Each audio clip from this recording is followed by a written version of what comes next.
നമസ്കാരം. ഉച്ചവാർത്തയിലേക്ക് എല്ലാ പ്രിയപ്പെട്ട പ്രേക്ഷകർക്കും സ്വാഗതം. ആദ്യം നോക്കാം ഈ മണിക്കൂറിലെ പ്രധാന വാർത്തകൾ. CJP സമരത്തിലെ പോലീസ് നടപടിയിൽ ആഭ്യന്തരമന്ത്രി അമിത്ഷാ മറുപടി പറയണമെന്ന ആവശ്യത്തിൽ ഉറച്ചു പ്രതിപക്ഷ ബഹളത്തെ തുടർന്ന് ലോക്സഭ 2 മണി വരെ നിർത്തിവെച്ചു. അമിത്ഷാ ഭയപ്പെടുന്നില്ലെന്നും ദേശവിരുദ്ധ ശക്തികളാണ് അമിത്ഷായെ ഭയപ്പെടുന്നതെന്നും BJP. പെല്ലറ്റ് പ്രയോഗത്തിൽ പരിക്കേറ്റവരുടെ ചികിത്സ ഉറപ്പാക്കണമെന്നും മാർഗനിർദ്ദേശം രൂപീകരിക്കണമെന്നും ഡൽഹി സർക്കാരിനോട് സുപ്രീം കോടതി.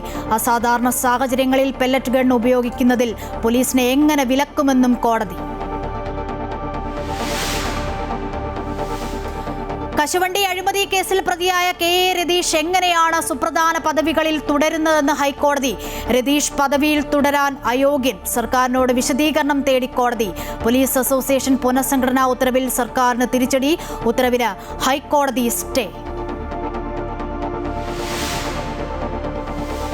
ശബരിമലയിൽ മായം കലർന്ന നെയ് വിതരണം ചെയ്തതിന് പിന്നിൽ മിൽമ ദേവസ്വം ബോർഡ് ഉദ്യോഗസ്ഥരുടെ ആസൂത്രിത നീക്കമെന്ന് ദേവസ്വം വിജിലൻസിന്റെ പ്രാഥമിക റിപ്പോർട്ട്. ക്ഷീരസഹകാരിയും ദേവസ്വം ബോർഡിൽ ഉന്നത പദവി വഹിച്ചിരുന്നയാളുമാണ് ഇടനിലക്കാരനായി പ്രവർത്തിച്ചതെന്ന് കണ്ടെത്തൽ. വിജിലൻസ് റിപ്പോർട്ട് ദേവസ്വം കമ്മീഷണർക്ക് കൈമാറി. ആസൂത്രണ ബോർഡ് പരീക്ഷ അട്ടിമറിക്കാൻ ആസൂത്രിതമായ ഗൂഢാലോചന നടന്നതായി ക്രൈംബ്രാഞ്ചിന്റെ കണ്ടെത്തൽ. CPM അനുകൂല സംഘടനാ നേതാവിന് 1ാം റാങ്ക് ലഭിക്കാൻ വൻ ഗൂഢാലോചന നടന്നെന്ന് SITയുടെ കണ്ടെത്തൽ. 54 മാർക്കിന്റെ ചോദ്യങ്ങൾ മൂല്യനിർണ്ണയത്തിൽ ഒഴിവാക്കിയതായി കണ്ടെത്തൽ. പ്രതിസ്ഥാനത്തുള്ള ഉദ്യോഗസ്ഥരെ ഉടൻ ചോദ്യം ചെയ്യും. നിയമസഭാ തിരഞ്ഞെടുപ്പിലെ ഇടതുപക്ഷ തോൽവിയുടെ കാരണങ്ങൾ എണ്ണിപ്പറഞ്ഞ AN ഷംസീർ. പയ്യന്നൂരിലും തളിപ്പറമ്പിലും സ്ഥാനാർത്ഥി നിർണയം പാളിയെന്ന് വിമർശനം. അയ്യപ്പ സംഗമവും വെള്ളാപ്പള്ളിയെ കൊണ്ടു നടന്നതും തിരിച്ചടിയായെന്ന് AN ഷംസീർ. പക്ഷേ പറഞ്ഞു സർക്കാർ നടത്തിയതാ അയ്യപ്പ സംഗമത്തിൽ ഒരു കാരണവശാലും സ്വാമി ആദിത്യനാഥിന്റെ സന്ദേശം വായിക്കാൻ പാടില്ലായിരുന്നു. ഞങ്ങൾ വിമർശനം നടത്തി. തദ്ദേശ സ്വയംഭരണ സ്ഥാപനങ്ങളുടെ ഫണ്ട് വെട്ടിക്കുറച്ച സർക്കാർ നടപടിയിൽ പ്രതിഷേധിച്ച് LDFന്റെ secretariat March.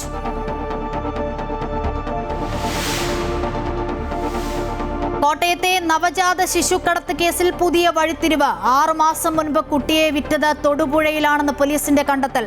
Erattupetta police register ചെയ്ത കേസ് തൊടുപുഴ പോലീസിന് കൈമാറും. പ്രതികളുടെ കസ്റ്റഡി അപേക്ഷ ഇന്ന് കോടതിയിൽ. വാർത്തകൾ വിശദമായി നോക്കാം. CJP സമരത്തിലെ പോലീസ് നടപടിയിൽ ആഭ്യന്തരമന്ത്രി അമിത്ഷാ മറുപടി പറയണമെന്നാവശ്യപ്പെട്ട് ലോക്സഭയിൽ പ്രതിപക്ഷ പ്രതിഷേധം. അമിത്ഷാ പാർലമെന്റിൽ വരാത്തത് ചൂണ്ടിക്കാട്ടി കോൺഗ്രസ് MPമാർ നടുത്തളത്തിലിറങ്ങി മുദ്രാവാക്യം വിളിച്ചു. ലോക്സഭ 2 മണി വരെ നിർത്തിവെച്ചു. അമിത്ഷാ ഭയപ്പെടുന്നില്ലെന്നും രാജ്യത്തെ തകർക്കാൻ ആഗ്രഹിക്കുന്ന ദേശവിരുദ്ധ ശക്തികളാണ് അദ്ദേഹത്തെ ഭയപ്പെടുന്നതെന്നും BJP പറഞ്ഞു. വിവരങ്ങൾ നൽകാൻ ജിഷ്ണു കൃഷ്ണനുണ്ട് ഡൽഹിയിൽ നിന്നും. ജിഷ്ണു, ഇന്നും വലിയ പ്രതിഷേധമാണ് പ്രതിപക്ഷത്തിന്റെ ഭാഗത്തുനിന്നും ഉണ്ടായത്. ലോക്സഭ 2 മണി വരെ നിർത്തിവെക്കേണ്ട സാഹചര്യം. അമിത്ഷാ മറുപടി പറയണമെന്ന ആവശ്യത്തിൽ ഉറച്ചു നിൽക്കുകയാണല്ലോ പ്രതിപക്ഷം. എങ്ങനെയായിരുന്നു ഇന്നത്തെ സഭാ നടപടികൾ? അശ്വതി, പാർലമെന്റ് ഇന്നും പ്രതിപക്ഷ ബഹളത്തിൽ പ്രക്ഷുബ്ധമായിരിക്കുകയാണ്. ലോക്സഭാ നടപടികൾ ആരംഭിച്ചപ്പോൾ തന്നെ 11 മണിക്ക് നടപടികൾ ആരംഭിച്ചപ്പോൾ തന്നെ പ്രതിപക്ഷം ബഹളം തുടങ്ങി. ഈ CJPയുടെ സമരത്തിലെ പോലീസ് നടപടിയിൽ കേന്ദ്ര ആഭ്യന്തരമന്ത്രി അമിത്ഷാ നേരിട്ട് മറുപടി പറയണമെന്ന് ആവശ്യപ്പെട്ടുകൊണ്ടായിരുന്നു പ്രതിപക്ഷത്തിന്റെ പ്രതിഷേധം. ഒപ്പം ആഭ്യന്തരമന്ത്രി പാർലമെന്റിലേക്ക് എത്താത്തത് ചൂണ്ടിക്കാട്ടിക്കൊണ്ടും പ്രതിപക്ഷം മുദ്രാവാക്യം വിളിക്കുകയും ബഹളം വയ്ക്കുകയും ചെയ്തതോടുകൂടിയാണ് സഭാ നടപടികൾ മുൻപോട്ട് കൊണ്ടുപോകാനാകാതെ ലോക്സഭ 2 മണി വരെ നിർത്തിവെച്ചത്. സ്പീക്കർ നിരവധി തവണ പ്രതിപക്ഷ അംഗങ്ങളോട് സീറ്റുകളിൽ പോയി ഇരിക്കണമെന്നും ലോക്സഭയുടെ നടപടികൾ നടത്താൻ അനുവദിക്കണം, ചോദ്യോത്തരവേള പാർലമെന്റ് അംഗങ്ങളുടെ അവകാശമാണ്, ചോദ്യോത്തരവേള നടത്താനുള്ള അവസരമുണ്ടാകണമെന്ന് നിരവധി തവണ സ്പീക്കർ ആവശ്യപ്പെട്ടെങ്കിലും അതിനോട് വഴങ്ങാതെ പ്രതിപക്ഷം ബഹളം വയ്ക്കുകയും പ്രതിഷേധം ശക്തമാക്കുകയും ചെയ്തതോടുകൂടിയാണ് ലോക്സഭ 2 മണി വരെ നിർത്തിവെച്ചത്. 2 മണിക്ക് സഭ ചേരുമ്പോഴും പ്രതിപക്ഷത്തിന്റെ നിലപാട് പ്രതിഷേധം തന്നെയായിരിക്കുമെന്നാണ് മനസ്സിലാക്കേണ്ടത്. ഈ ഒരു വർഷകാല സമ്മേളനം ആരംഭിച്ചതു മുതൽ ഇന്നത്തെ ഈ ദിവസം വരെ പ്രതിപക്ഷം പ്രതിഷേധം ശക്തമാക്കുകയാണ്. വിവിധ വിഷയങ്ങൾ ഉയർത്തിക്കൊണ്ടായിരുന്നു പ്രതിപക്ഷത്തിന്റെ പ്രതിഷേധം. അതിലൊരു രൂക്ഷമായ വിമർശനം ഇന്നിപ്പോൾ രാജ്യസഭയിൽ കേന്ദ്രമന്ത്രി JP നദ്ദ നടത്തിയിട്ടുണ്ട്. പ്രതിപക്ഷം പാർലമെന്റിലെ അവസരങ്ങൾ നഷ്ടപ്പെടുത്തുകയാണ്. പ്രതിപക്ഷം ഓരോ വിഷയങ്ങൾ ഉയർത്തി പ്രതിഷേധിക്കുന്നു. ആ വിഷയങ്ങളോട് ചർച്ച നടത്തി സമവായത്തിലെത്താൻ സർക്കാർ ശ്രമിക്കുമ്പോൾ പ്രതിപക്ഷം നിലപാട് മാറ്റിക്കൊണ്ടിരിക്കുകയാണ്. ആദ്യഘട്ടത്തിൽ നീറ്റ് പരീക്ഷാ ക്രമക്കേടിൽ ചർച്ച വേണമെന്നായിരുന്നു പ്രതിപക്ഷത്തിന്റെ ആവശ്യം. അത് സർക്കാർ അംഗീകരിച്ചപ്പോൾ വിദ്യാഭ്യാസ മന്ത്രിയുടെ രാജി എന്ന ആവശ്യത്തിലേക്ക് പ്രതിപക്ഷം നിലപാട് മാറ്റി. പ്രതിപക്ഷത്തിന്റെ നിലപാട് കൂടി അനുസരിച്ചുകൊണ്ട് വിദ്യാഭ്യാസ മന്ത്രി രാജിവെച്ചപ്പോൾ ഇപ്പോൾ ആഭ്യന്തരമന്ത്രി മറുപടി പറയണമെന്നാവശ്യപ്പെട്ടുകൊണ്ട് പ്രതിപക്ഷം സഭ തടസ്സപ്പെടുത്തുകയാണ്. ഇത് ശരിയായ നിലപാടല്ല എന്ന വിമർശനമാണ് കേന്ദ്രമന്ത്രി JP നദ്ദ ഉയർത്തിയിട്ടുള്ളത്. കൂടാതെ പാർലമെന്റിന് പുറത്ത് പ്രതികരിക്കവേ BJP അംഗങ്ങൾ ചൂണ്ടിക്കാട്ടിയത് ആഭ്യന്തരമന്ത്രി അമിത്ഷാ ആരെയും ഭയക്കുന്നില്ല, പകരം രാജ്യത്തെ തകർക്കാൻ ഉദ്ദേശിക്കുന്ന രാജ്യവിരുദ്ധ ശക്തികളാണ് അദ്ദേഹത്തെ ഭയക്കുന്നത് എന്ന പ്രതികരണമാണ് BJPയുടെ അംഗങ്ങൾ നടത്തിയത്. പകരം പ്രതിപക്ഷ അംഗങ്ങൾ രൂക്ഷമായിട്ടുള്ള പ്രതികരണവും പ്രതിഷേധവും തുടരുന്നു. ഇന്ന് പാർലമെന്റിനകത്തും ഒപ്പം പാർലമെന്റ് തുടങ്ങുന്നതിന് മുൻപ് പാർലമെന്റ് കവാടത്തിലും ആഭ്യന്തരമന്ത്രി എവിടെയാണ് എന്ന ചോദ്യം ഉയർത്തിക്കൊണ്ടായിരുന്നു പ്രതിപക്ഷ പ്രതിഷേധം പോകുന്നത്. മനസ്സിലാക്കിയിടത്തോളം ഈ ഒരു പാർലമെന്റിലെ വർഷകാല സമ്മേളനം മുഴുവൻ ഇത്തരത്തിൽ വിവിധ വിഷയങ്ങൾ ഉയർത്തിക്കൊണ്ട് പ്രക്ഷുബ്ധമാക്കാനുള്ള ഒരു തീരുമാനം തന്നെയാണ് പ്രതിപക്ഷ കക്ഷികൾ പ്രത്യേകിച്ച് കോൺഗ്രസ് എടുത്തിട്ടുള്ളത് എന്നാണ് മനസ്സിലാക്കുന്നത്. ജിഷ്ണു, മറ്റൊരു വാർത്തയുടെ വിശദാംശങ്ങൾ കൂടി അറിയേണ്ടതുണ്ട്. അതായത് ഈ CJP സമരത്തിൽ പെല്ലറ്റ് ഗൺ പ്രയോഗിച്ചതിനെ തുടർന്ന് പരിക്കേറ്റവർക്ക് ആവശ്യമായ ചികിത്സ ഉറപ്പാക്കാൻ ഡൽഹി സർക്കാരിനോട് സുപ്രീം കോടതി നിർദ്ദേശിച്ചിട്ടുണ്ടല്ലോ. എന്തൊക്കെ നിരീക്ഷണമാണ് ഇന്നിപ്പോൾ ഈ വിഷയത്തിൽ സുപ്രീം കോടതി നടത്തിയത്?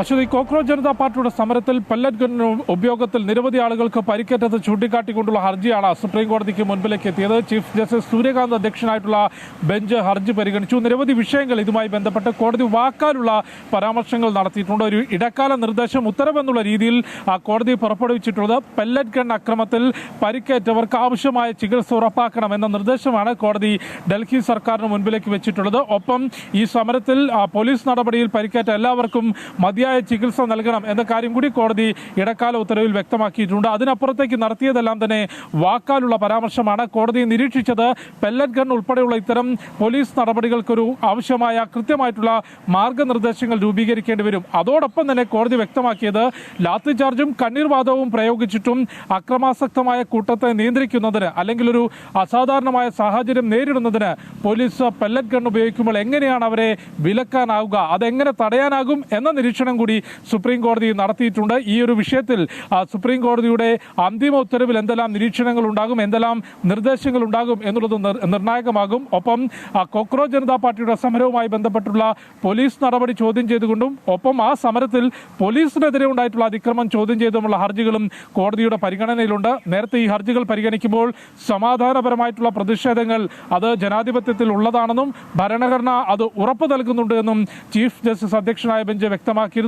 ഒപ്പം തന്നെ അത്തരം സമരങ്ങളിൽ സാമൂഹ്യ വിരുദ്ധ ഘടകങ്ങളുണ്ടെങ്കിൽ അത് പ്രത്യേകം നേരിടണമെന്ന കാര്യവും സുപ്രീം കോടതി വ്യക്തമാക്കിയിട്ടുണ്ട്. ഇന്ന് ഏതായാലും കേസ് പരിഗണിച്ചുകൊണ്ട് കോടതി വ്യക്തമാക്കിയത് പെല്ലറ്റ് ഗൺ ഉപയോഗത്തിൽ പരിക്കേറ്റവർക്ക് വ്യക്തമായ ആവശ്യമായ ചികിത്സ നൽകണമെന്ന നിർദ്ദേശമാണ് ഡൽഹി സർക്കാരിന് മുൻപിലേക്ക് സുപ്രീം കോടതി വെച്ചത്.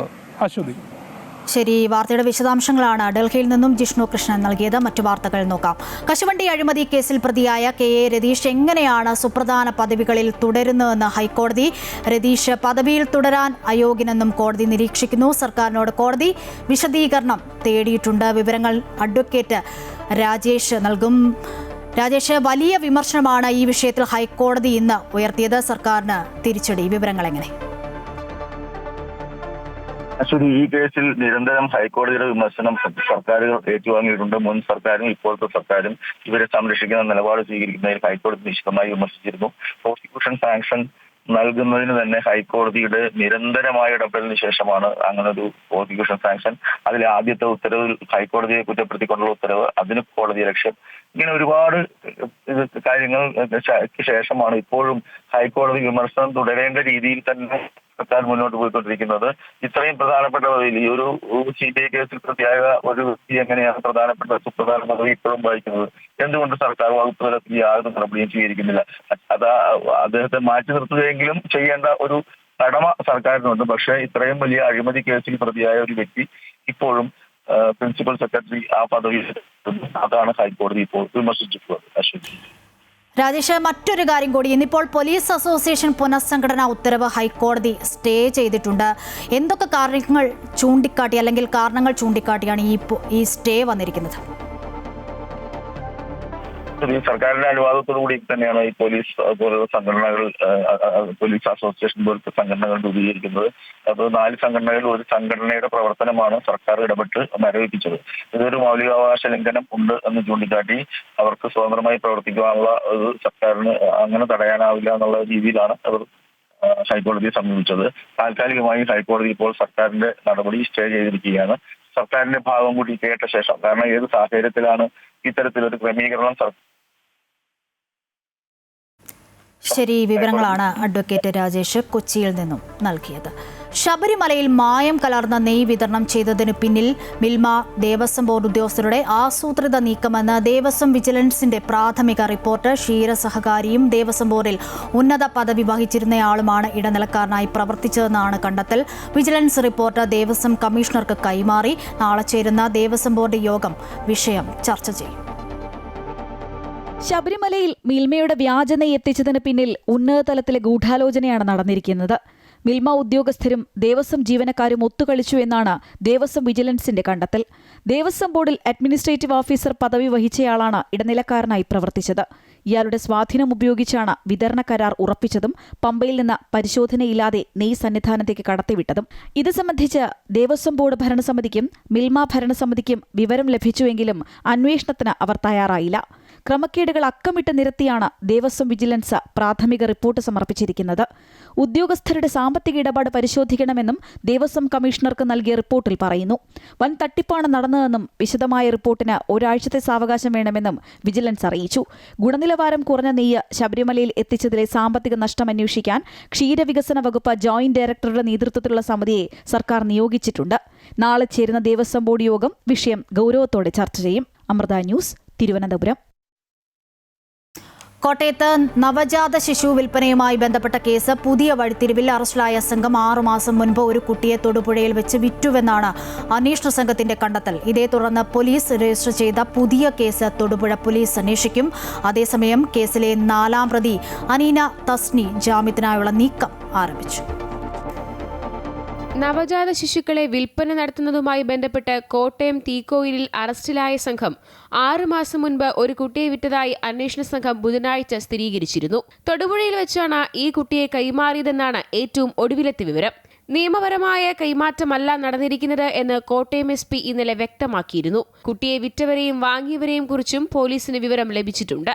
ഇതുമായി ബന്ധപ്പെട്ട് പോലീസ് രജിസ്റ്റർ ചെയ്ത പുതിയ കേസ് തൊടുപുഴ പോലീസാകും ഇനി അന്വേഷിക്കുക. കൂടുതൽ കുട്ടികളെ സംഘം വിറ്റിട്ടുണ്ടോ എന്ന് അന്വേഷണം തുടരുകയാണ്. വിവാഹേതര ബന്ധങ്ങളിൽ ഉണ്ടായ കുട്ടികളെയും ഭർത്താക്കന്മാർ ഉപേക്ഷിച്ചവരുടെ കുട്ടികളെയും ഒക്കെയാണ് സംഘം വിൽപ്പന നടത്താൻ ശ്രമിച്ചിരിക്കുന്നതെന്നാണ് പോലീസ് അന്വേഷണത്തിൽ വ്യക്തമായിരിക്കുന്നത്. അതിനാൽ പരാതികളുമായി ആളുകൾ മുന്നോട്ട് വരാനുള്ള സാധ്യത കുറവാണ്. പിടിയിലായവരുടെ മുൻകാല ബന്ധങ്ങളും ഇടപാടുകളും അന്വേഷണ പരിധിയിൽ ഉൾപ്പെടുത്തിയിട്ടുണ്ട്. ഇന്നലെ അറസ്റ്റിലായ അനീന ഫോണിലെ പല ചാറ്റുകളും ഡിലീറ്റ് ചെയ്തതായാണ് പരിശോധനയിൽ വ്യക്തമായിട്ടുള്ളത്. 3 പ്രതികളെയും കസ്റ്റഡിയിൽ വാങ്ങി വിശദമായി ചോദ്യം ചെയ്ത് കേസിൽ കൂടുതൽ വിവരങ്ങൾ കണ്ടെത്താനുള്ള തീരുമാനത്തിലാണ് അന്വേഷണ സംഘം. ഇതിനിടെ കേസിൽ ഇന്നലെ പോലീസ് അറസ്റ്റ് ചെയ്ത കൊല്ലം സ്വദേശിനി അനീനയുടെ ഭാഗത്തു നിന്ന് ജാമ്യത്തിനായുള്ള ശ്രമങ്ങളും ആരംഭിച്ചിട്ടുണ്ട്. ഈരാറ്റുപേട്ട മുൻസിഫ് കോടതിയിലാണ് ജാമ്യാപേക്ഷ നൽകുക. എന്നാൽ ജാമ്യം അനുവദിക്കുന്നത് അന്വേഷണത്തെ ബാധിക്കുമെന്ന് ചൂണ്ടിക്കാട്ടി പ്രോസിക്യൂഷൻ ജാമ്യത്തെ എതിർക്കും. കൂടുതൽ ആളുകൾ കേസിൽ ഉൾപ്പെട്ടിട്ടുണ്ടെന്നും ജാമ്യം അനുവദിച്ചാൽ ഇവരിലേക്ക് എത്താൻ കഴിയില്ലെന്നുമാണ് പോലീസിന്റെ നിലപാട്. Amrita news, Kottayam. Vadakkanchery life mission flat കേസിൽ CBI ആദ്യ കുറ്റപത്രം സമർപ്പിച്ചു. സ്വപ്ന സുരേഷ് അടക്കം 6 പ്രതികൾക്കെതിരെയാണ് കുറ്റപത്രം സമർപ്പിച്ചത്. യൂണിടാക് ബിൽഡേഴ്സ് ഉടമസ്ഥനായ സന്തോഷ് ഈപ്പനാണ് കേസിൽ 1ാം പ്രതി. എറണാകുളം CJM കോടതിയിലാണ് കുറ്റപത്രം സമർപ്പിച്ചത്. പ്രളയബാധിതർക്ക് താമസിക്കുന്നതിന് ഫ്ളാറ്റ് സമുച്ചയങ്ങൾ നിർമ്മിക്കുന്നതിലെ കരാറിൽ ക്രമക്കേട് നടത്തി കോടികൾ തട്ടിയ കേസിലാണ് CBI കുറ്റപത്രം സമർപ്പിച്ചത്. യൂണിടാക് ബിൽഡേഴ്സ് ഉടമസ്ഥനും കൊച്ചി സ്വദേശിയുമായ സന്തോഷ് ഈപ്പൻ, ഇയാളുടെ തന്നെ മറ്റൊരു കമ്പനിയായ സെയിൻ വെഞ്ചേഴ്സ്, സർക്കാർ പദ്ധതിയായ ലൈഫ് മിഷൻ, നയതന്ത്ര സ്വർണ്ണക്കടത്ത് കേസിലും പ്രതികളായ സന്ദീപ് നായർ, സരിത്ത്, സ്വപ്ന സുരേഷ് എന്നിവരാണ് 1 മുതൽ 6 വരെയുള്ള പ്രതികൾ. FCRA ലംഘനത്തിനായിരുന്നു CBIയുടെ കേസ്. എറണാകുളം CJM കോടതിയിലാണ് CBI ആദ്യഘട്ട കുറ്റപത്രം സമർപ്പിച്ചിട്ടുള്ളത്. മുൻ മുഖ്യമന്ത്രി പിണറായി വിജയന്റെ പ്രിൻസിപ്പൽ സെക്രട്ടറി എം ശിവശങ്കർ, ക്രമക്കേട് നടക്കുന്ന കാലത്ത് ലൈഫ് മിഷൻ സിഇഒ ആയിരുന്ന UV ജോസ് എന്നിവർക്കെതിരെ CBI അന്വേഷണം തുടരുകയാണ്. നയതന്ത്ര സ്വർണ്ണക്കടത്ത് കേസിലെ അന്വേഷണത്തിനിടെയാണ് ലൈഫ് മിഷൻ കോഴയിടപാടും ഡോളർ കടത്തും കണ്ടെത്തിയത്. നിർമ്മാണ കരാർ ലഭിച്ചതിന് UAE കോൺസുലേറ്റിലെ ഈജിപ്ഷ്യൻ പൗരൻ ഖാലിദ് അലി ഷൌക്രിക്കടക്കം കമ്മീഷൻ നൽകിയെന്നായിരുന്നു യൂണിടാക് MD സന്തോഷ് ഈപ്പന്റെ മൊഴി. UAEയിലെ സന്നദ്ധ സംഘടനയായ റെഡ് ക്രസന്റുമായി ഉണ്ടാക്കിയ കരാറിലൂടെ ലഭിച്ച 21 കോടി രൂപയിൽ 4.5 കോടി രൂപയുടെ കമ്മീഷൻ ഇടപാടുകൾ നടന്നതായാണ് CBI കണ്ടെത്തിയത്. 10 കോടി രൂപ മാത്രം ചിലവായ പദ്ധതിയിൽ 5 കോടി ലാഭമായി നിർമ്മാണ കരാർ ഏറ്റെടുത്ത സന്തോഷ് ഈപ്പനും വകമാറ്റിയതായി CBI കണ്ടെത്തിയിരുന്നു. Amrita news, Kochi. Vadakkanchery life mission flat നിർമ്മാണവുമായി ബന്ധപ്പെട്ട കേസിൽ കേന്ദ്ര അന്വേഷണ ഏജൻസിയായ CBI കുറ്റപത്രം സമർപ്പിച്ച സാഹചര്യത്തിൽ വിജിലൻസിന്റെ കൈവശമുള്ള എല്ലാ ഫയലുകളും രേഖകളും തെളിവുകളും CBIക്ക് കൈമാറണമെന്ന് മുൻ MLA അനിൽ അക്കര. ഇക്കാര്യം ആവശ്യപ്പെട്ട് ആഭ്യന്തരമന്ത്രി രമേശ് ചെന്നിത്തലയ്ക്ക് കത്ത് നൽകുമെന്നും അദ്ദേഹം പറഞ്ഞു. വടക്കാഞ്ചേരി ലൈഫ് മിഷൻ കേസ് വളരെ കൃത്യമായും പ്രതികളിലേക്ക് എത്തണമെങ്കിൽ സുപ്രീം കോടതിയിൽ ലൈഫ് മിഷൻ കൊടുത്ത കേസ് പിൻവലിക്കണം. അത് ഗവൺമെന്റ് ആണ് അത് ചെയ്യേണ്ടത്, നിയമവകുപ്പാണ് ചെയ്യേണ്ടത്. രണ്ടാമത്, വിജിലൻസ് കേസ് 1 ഇഞ്ച് പോലും മുന്നോട്ട് പോകാത്ത സാഹചര്യത്തിൽ വിജിലൻസ് കേസും സംസ്ഥാന ഗവൺമെന്റ് പിൻവലിക്കണം. ഈ 2 കേസുകളും പിൻവലിച്ച് എല്ലാ വിധത്തിലുള്ള സംവിധാനങ്ങളോടും കൂടി ഇപ്പോൾ CBI അന്വേഷിക്കുന്ന FCRAയുടെ വിഷയങ്ങൾ മാത്രമാണ്. അതുമാത്രമല്ല, അഴിമതി നിരോധന നിയമവും അതുപോലെ തന്നെ ഈ വിഷയത്തിലെ ഗൂഢാലോചനയും എല്ലാം ചേർത്ത് CBIക്ക് ഗവൺമെന്റ് കൈമാറാൻ കഴിയുന്നതാണ്. നിയമസഭാ തെരഞ്ഞെടുപ്പിലെ ഇടതുപക്ഷ തോൽവിയുടെ കാരണങ്ങൾ എണ്ണിപ്പറഞ്ഞ AN ഷംസീർ. പയ്യന്നൂരിലും തളിപ്പറമ്പിലും സ്ഥാനാർത്ഥി നിർണയം പാളി. തെരഞ്ഞെടുപ്പ് പരാജയത്തിൽ സ്ഥാനാർത്ഥി നിർണയം, അയ്യപ്പ സംഗമം, വെള്ളാപ്പള്ളിയെ കൊണ്ടു നടന്നത് തുടങ്ങിയെല്ലാം തിരിച്ചടിയായെന്ന് AN ഷംസീർ വിമർശിക്കുന്നു. മലപ്പുറം കാളികാവിൽ കുഞ്ഞാലി രക്തസാക്ഷി ദിനാചരണത്തിലായിരുന്നു ഷംസീറിന്റെ വിമർശനം. ഞങ്ങളുടെ സ്ഥാനാർത്ഥി നിർണയം പയ്യന്നൂരിലും തളിപ്പറമ്പിലും പാറി. വെള്ളാപ്പള്ളി നടേശൻ മലപ്പുറത്തിനെതിരെ ശക്തമായി ആക്ഷേപിച്ചപ്പോ അതിന് ഞങ്ങൾ പ്രതിരോധിച്ചു. പക്ഷേ പ്രതിരോധ പ്രസ്താവനയിൽ ഒരു ഊക്കുണ്ടായിരുന്നില്ല. ഞങ്ങൾ സ്വയം വിമർശനം നടത്തി. പിന്നെ അയ്യപ്പ സംഘം ഞങ്ങളുടേതല്ല, പക്ഷെ പറഞ്ഞു സർക്കാർ നടത്തിയതാ. അയ്യപ്പ സംഗമത്തിൽ ഒരു കാരണവശാലും സ്വാമി ആദിത്യനാഥിന്റെ സന്ദേശം വായിക്കാൻ പാടില്ലായിരുന്നു. ഞങ്ങൾ വിമർശനം നടത്തി. ഇങ്ങനെ നടത്താൻ കുഞ്ഞാലിന്റെ പാർട്ടിക്കല്ലാതെ വേറെ ആർക്കാ സാധിക്കുക? പരാജയത്തിന്റെ കാരണങ്ങൾ കണ്ടെത്തി ഞങ്ങൾ ജനങ്ങളോട് സ്വയം വിമർശനം നടത്തി. ഞങ്ങൾ പറയുന്നു, ഞങ്ങൾ ജനങ്ങൾക്കിടയിൽ പ്രവർത്തിക്കുന്നവരാ. രാഷ്ട്രീയത്തിൽ ജനങ്ങളാണ് യജമാനന്മാർ, ജനാധിപത്യത്തിൽ ജനങ്ങളാണ് യജമാനന്മാർ. PSCയുടെ ആസൂത്രണ ബോർഡ് പരീക്ഷ അട്ടിമറിക്കാൻ ആസൂത്രിതമായ ഗൂഢാലോചന നടന്നതായി ക്രൈംബ്രാഞ്ചിന്റെ അന്വേഷണത്തിൽ കണ്ടെത്തൽ. CPM അനുകൂല സംഘടനാ നേതാവിന് 1ാം റാങ്ക് ലഭിക്കാൻ വൻ ഗൂഢാലോചനയാണ് നടന്നതെന്നാണ് SITയുടെ കണ്ടെത്തൽ. ഈ ഉദ്യോഗാർത്ഥി ഉത്തരം എഴുതാതിരുന്ന 54 മാർക്കിന്റെ ചോദ്യങ്ങൾ മൂല്യനിർണ്ണയത്തിൽ ഒഴിവാക്കിയതായി കണ്ടെത്തി. പ്രതിസ്ഥാനത്തുള്ള ഉദ്യോഗസ്ഥരെ ചോദ്യം ചെയ്യാനായി ഉടൻ വിളിച്ചുവരുത്തും. PM ശ്രീ പ്രവർത്തനം സർക്കാർ ആരംഭിച്ചിട്ടില്ലെന്ന് മന്ത്രി N ഷംസുദ്ദീൻ. ആരംഭിക്കാൻ തയ്യാറാണെന്ന് പറഞ്ഞ് കരാർ ഏകപക്ഷീയമായി ഒപ്പുവെച്ച് സംസ്ഥാനത്തെ പ്രതിസന്ധിയിലാക്കിയത് LDF സർക്കാരാണ്. സബ് കമ്മിറ്റിയുടെ തുടർ പ്രവർത്തനങ്ങൾ വൈകാതെ നടക്കുമെന്നും മന്ത്രി പറഞ്ഞു.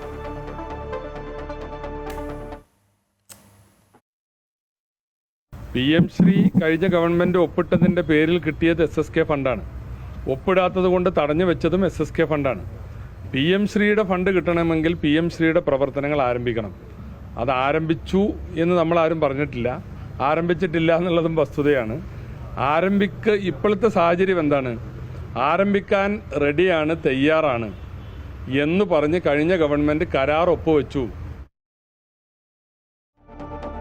UDF സർക്കാർ അധികാരമേറ്റ ശേഷമുള്ള ആദ്യ മുന്നണി യോഗം തിരുവനന്തപുരത്ത് മുഖ്യമന്ത്രിയുടെ ഔദ്യോഗിക വസതിയായ ക്ലിഫ് ഹൌസിലാണ് യോഗം. യോഗത്തിന്റെ പ്രധാന അജണ്ട മദ്യനയമാണെന്നാണ് സൂചന.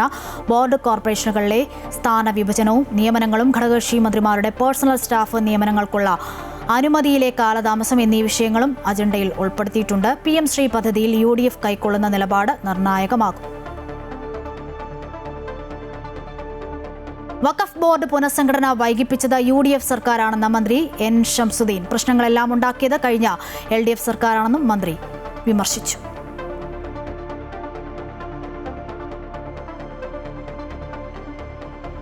അതിൽ ഇപ്പോൾ ഈ വഖഫിൻ്റെ പേരിൽ വലിയ വർത്തമാനം പറയുന്ന ഇടതുപക്ഷം, ഞാനതിൻ്റെ നിങ്ങൾ ഇന്ന് തന്നെ കാണാമെന്ന് കഴിഞ്ഞാൽ അതുകൊണ്ടായിരിക്കും ഞാൻ കരുതിയത്. ശരിക്കും കഴിഞ്ഞ സർക്കാരിൻ്റെ കാലത്ത് 2024 ഡിസംബറിൽ വഖഫ് ബോർഡിൻ്റെ കാലാവധി കഴിഞ്ഞിട്ടുണ്ട്.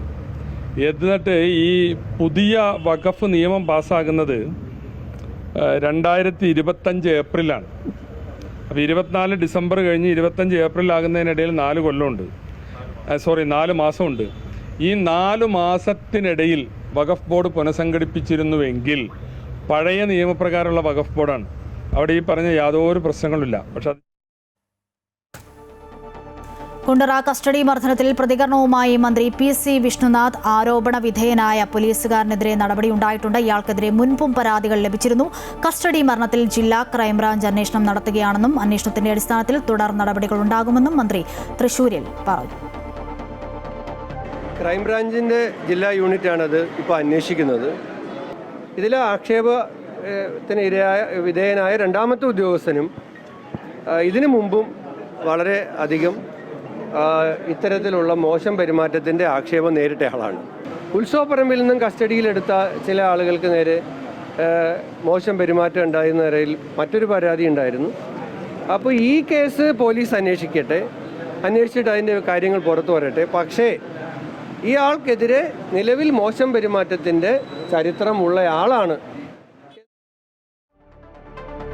പാലാ നഗരസഭയിൽ അവിശ്വാസം പാസ്സായതിനെ തുടർന്ന് ഒഴിവ് വന്ന ചെയർപേഴ്സൺ സ്ഥാനത്തേക്കുള്ള തിരഞ്ഞെടുപ്പ് ഓഗസ്റ്റ് 19 നടക്കും. ഇന്ന് കൗൺസിൽ ഹാളിൽ ചേരുന്ന യോഗത്തിൽ പാലാ DO ഭരണാധികാരിയാകും. കോൺഗ്രസിൽ നിന്നും പുറത്താക്കപ്പെട്ടവരുടെ നേതൃത്വത്തിൽ പുതിയ മുന്നണിക്കാണ് സാധ്യത തെളിയുന്നത്. കോൺഗ്രസ് പുറത്താക്കിയ 4 കൗൺസിലർമാരും വൈസ് ചെയർപേഴ്സണും ഉൾപ്പെടുന്നതാണ് പുതിയ മുന്നണി.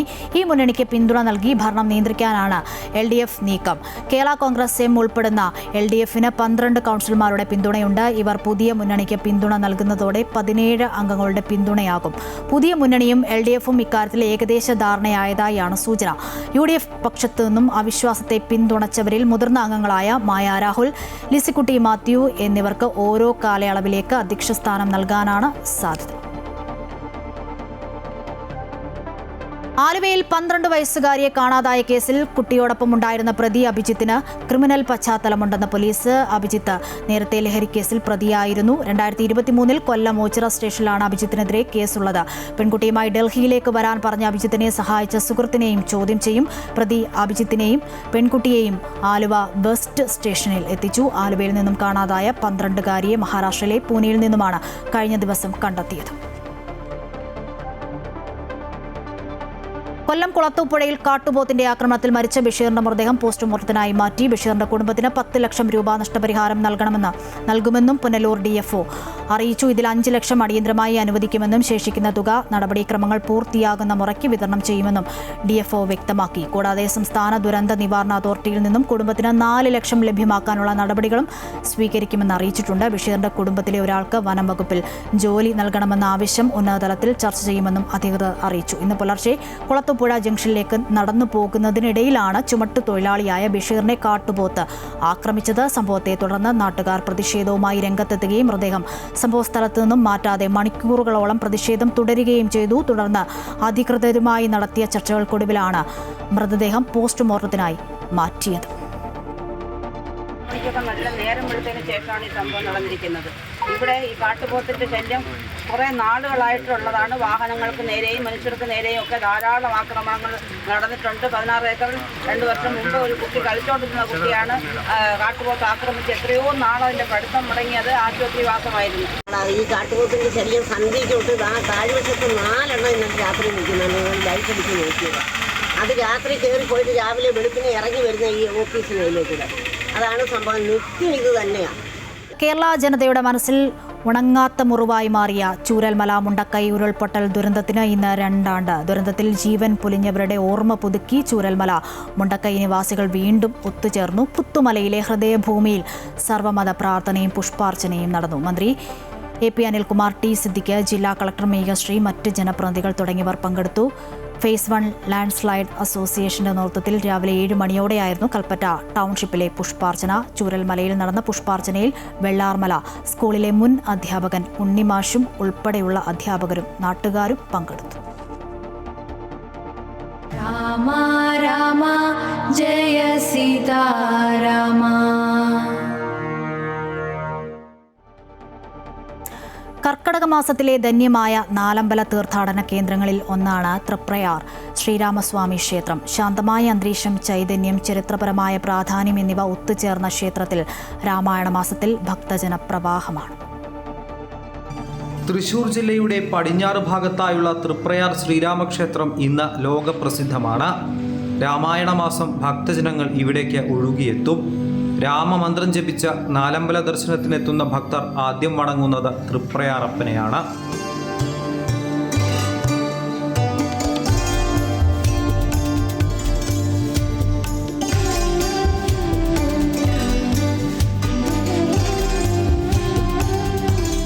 ഭഗവാൻ ശ്രീകൃഷ്ണൻ ദ്വാരകയിൽ പൂജിച്ചിരുന്ന ശ്രീരാമ വിഗ്രഹമാണ് തൃപ്രയാർ ക്ഷേത്രത്തിലെ പ്രധാന വിഗ്രഹമെന്നാണ് വിശ്വാസം. ശ്രീകൃഷ്ണന്റെ സ്വർഗാരോഹണത്തിന് ശേഷം ഈ വിഗ്രഹം കടലിൽ നിമജ്ജനം ചെയ്യപ്പെട്ടുവെന്നും കേരളത്തിലുള്ള ഒരു മുക്കുവന് മീൻപിടുത്തത്തിനിടെ അത് ലഭിച്ചുവെന്നുമാണ് ഐതിഹ്യം. നാലമ്പലത്തിന്റെ ചരിത്രം പറയുകയാണെന്നുണ്ടെങ്കിൽ ഈ ദ്വാരയിൽ ശ്രീകൃഷ്ണൻ പൂജിച്ചിരുന്ന വിഗ്രഹമാണ്.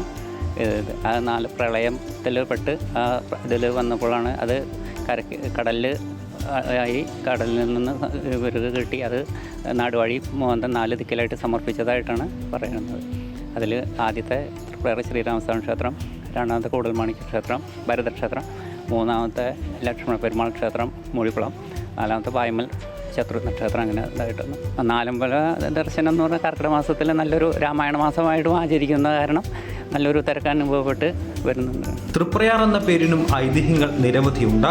വാമനാവതാരം കൈക്കൊണ്ട മഹാവിഷ്ണു വിശ്വരൂപത്തിലേക്ക് വളർന്നപ്പോൾ ഭഗവാന്റെ ഒരു പാദം സത്യലോകത്തേക്കെത്തി. അതുകണ്ട ബ്രഹ്മാവ് തന്റെ കമണ്ഡലുവിലെ തീർത്ഥത്താൽ പാദത്തിൽ അഭിഷേകം നടത്തി. തിരുപാദം കഴുകിയ ജലം ആറായപ്പോൾ അത് തിരുപ്പാതയാറും ലോപിച്ച് തൃപ്രയാറുമായെന്നാണ് വിശ്വാസം. ക്ഷേത്രത്തിലെ പ്രധാനപ്പെട്ട വഴിപാടുകളിലൊന്നാണ് മീനൂട്ട്. ക്ഷേത്രത്തിന് മുൻപിലൂടെ ഒഴുകുന്ന പുരയാറിലെ മത്സ്യങ്ങളെ ഊട്ടാനുള്ള ഈ വഴിപാട് ഇവിടുത്തെ മാത്രം പ്രത്യേകതയാണ്. ഇവിടുത്തെ മെയിൻ വഴിപാട് എന്ന് പറഞ്ഞു കഴിഞ്ഞാൽ ഒന്ന് മീനൂട്ടാണ്, പിന്നെ വെടിവഴിപാട്, പിന്നെ കളഭം, ഇതൊക്കെയാണ് ഇവിടുത്തെ മെയിൻ വഴിപാടുകൾ. നാലമ്പലത്തിൻ്റെ ഭാഗമായിട്ട് ഇവിടെ വൻ ക്രമീകരണങ്ങളാണ് ദേവസ്വം ബോർഡും ഉപദേശ സമിതിയും കൂടിയിട്ട് ചെയ്തിരിക്കുന്നത്. മഹാവിഷ്ണുവിന്റെ അഞ്ജനശിലാ പ്രതിഷ്ഠയിൽ കിഴക്കോട്ട് ദർശനമായി തൃപ്രയാറപ്പൻ കുടികൊള്ളുകയാണ്. ശ്രീദേവി ഭൂദേവി സമേതനായ ത്രിമൂർത്തി ചൈതന്യമുള്ള മൂർത്തിയായ തൃപ്രയാറപ്പനെ ദർശിച്ചാൽ മാറാത്ത ദുരിതങ്ങളില്ലെന്നാണ് വിശ്വാസം. ഭഗവാന്റെ കൈകളിലെ ശംഖചക്രങ്ങൾ വിഷ്ണുവിനെയും കോദണ്ഡം ശിവനെയും അക്ഷമാല ബ്രഹ്മാവിനെയും പ്രതിനിധീകരിക്കുന്നു. ഇരുവശവുമുള്ളത് ഊരകത്തമ്മയും ചേർപ്പിലമ്മയുമാണ് വിശ്വസിച്ചു വരുന്നു. അമൃത ന്യൂസ്, തൃശൂർ.